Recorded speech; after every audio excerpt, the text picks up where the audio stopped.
एक बार आपने डिसाइड किया कि आपको प्रोडक्शन मैन्युफैक्चरिंग करनी है तो सबसे पहला ऑब्वियसली आएगा जगह। कहाँ पे आप अपना यूनिट लगाएंगे, factory, manufacturing unit, plant setup करेंगे। उसका साइट का, उसका लोकेशन का एनालिसिस करके सिलेक्ट करना, अगर अवेलेबल ऑप्शंस है तो।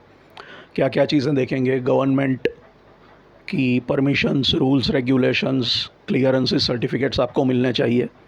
उस एरिया में गवर्नमेंट, जहाँ आप करना चाहते हो वहाँ गवर्नमेंट ये एक्टिविटी अलाउ करती है कि नहीं, वहाँ आपको लैंड मिलेगा कि नहीं, सस्ते भाव में मिलेगा कि नहीं, जितना चाहिए उतना मिलेगा कि नहीं, एनवायरमेंटल परमिशंस वगैरह अवेलेबल हैं कि नहीं, टैक्स बेनिफिट कभी कभी मिलते हैं। सरकार कभी कभी किसी किसी एरियाज़ में, नोटिफाइड बैकवर्ड एरियाज़ वगैरह में टैक्स बेनिफिट देती है। ये मिलता है तो बहुत अच्छा है, ये हमेशा अवेलेबल नहीं होता। क्या ये मिलता है कि नहीं, ये देखना है।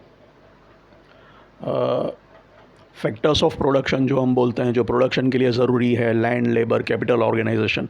इसमें लैंड हमने देख लिया कि चीप लैंड, अबंडेंट लैंड, ज़रूरी ज़मीन, सस्ते दाम पे, जैसी चाहिए वैसी उतनी मिलती है कि नहीं, वो सबसे इम्पॉर्टेंट है। लेबर, आपको काम करने के लिए जो मज़दूर चाहिए, वर्कफोर्स चाहिए, लेबर चाहिए, वो मिल जाएगी वहाँ पे, या कहीं और से आएगी लेबर? तो और से आएगी तो वो क्या वो आसानी से आ पाएंगे वहाँ पे? क्या वो वहाँ से वापस आके जाएंगे, या वहीं पर रुक जाएंगे? तो ठहरेंगे तो उनका एकोमोडेशन वहाँ पे पॉसिबल होगा? कर पाओगे आप अरेंजमेंट, या अवेलेबिलिटी है? तो आसपास में लेबर का सोर्स है तो अच्छा है, नहीं है तो वो बाहर से आएंगे, तो बाहर से आएंगे और वापस चले जाएंगे, मतलब कम्यूट करेंगे डेली, या फिर वहाँ पे आसपास रुकेंगे, तो वो आप कैसे मैनेज करोगे, वो सोचना है। तो लेबर एक बहुत बड़ा इम्पॉर्टेंट फैक्टर है। रेसिडेंस भी उनकी सोचनी पड़ेगी, पावर, इलेक्ट्रिसिटी, वाटर, वो सब एमिनिटीज़ और फैसिलिटीज़ अवेलेबल होनी चाहिए फैक्ट्री चलाने के लिए। उसके बाद ट्रांसपोर्टेशन की सुविधा होनी चाहिए, लेबर के लिए भी, सप्लायर के लिए भी, माल के लिए भी। आपकी फैक्ट्री तक एक्सेस और कनेक्टिविटी होनी चाहिए, क्योंकि लोग आ सके, सामान आ सके, और आप जो डिस्पैच कर रहे हो वो आसानी से कर पाओ। तो अगर आप सप्लायरों के पास हो तो वो भी आपके लिए अच्छा है, तो कॉस्ट भी, ट्रांसपोर्ट का खर्चा कम बचेगा और जल्दी सप्लाई मिल जाएगी। लेबर का भी प्रॉब्लम नहीं है अगर लेबर अवेलेबल है। और अगर बाज़ार भी आपका पास में है, आपके कस्टमर भी आपके नज़दीक हैं, आप जो जिनको बेचोगे वो भी दूर नहीं है, तो वो भी ये दूसरी आसानी हो गई। वहाँ पर भी आपको कॉस्ट और टाइम बचता है। तो वो सुविधा है कि नहीं, ज़रूरी नहीं है कि हो ही, लेकिन ये भी एक फैक्टर है जो कंसिडर करना चाहिए। तो सप्लायर्स और मार्केट, इवन क्लाइमेट, सही क्लाइमेट कंडीशन है कि नहीं वहाँ पे। जैसे कहा जाता है कि सूरत वेट प्रोसेसिंग के लिए अच्छी जगह है।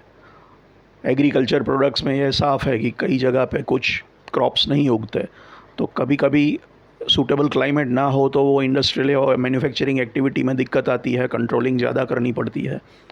तो वो सब चीज़ें भी आपको देखनी है। ये हो गया। उसके बाद आपने डिसाइड किया कि ये साइट सही है, ये लोकेशन सही है, फिर आप उधर लैंड डेवलप करके, प्लानिंग, डिज़ाइनिंग करके फैक्ट्री का प्लानिंग वगैरह करोगे। उसमें दो चीज़ें आएंगी, एक तो plant layout and material handling, PLMH।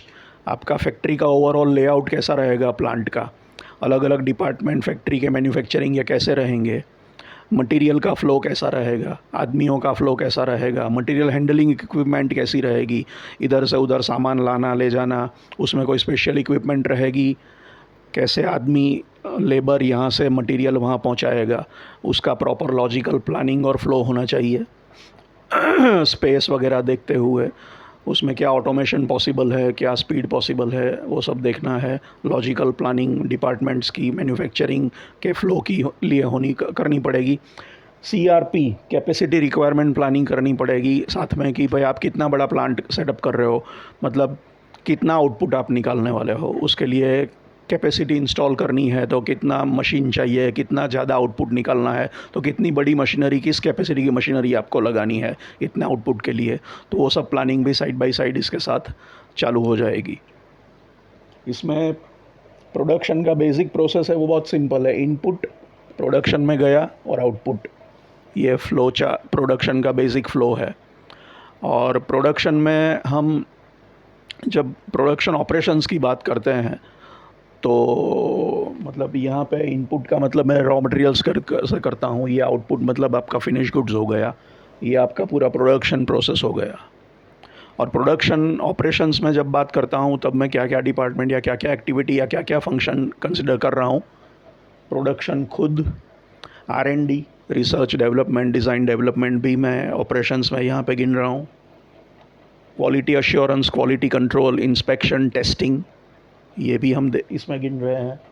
Materials management मतलब परचेज, स्टोर्स भी हम इसमें गिन रहे हैं। Maintenance of plant and machinery, वो भी हम इसमें गिन रहे हैं। तो ये सारा प्रोडक्शन का ओवरऑल सेटअप है। इस पे आगे बात हमारी जारी रहेगी। Thank you.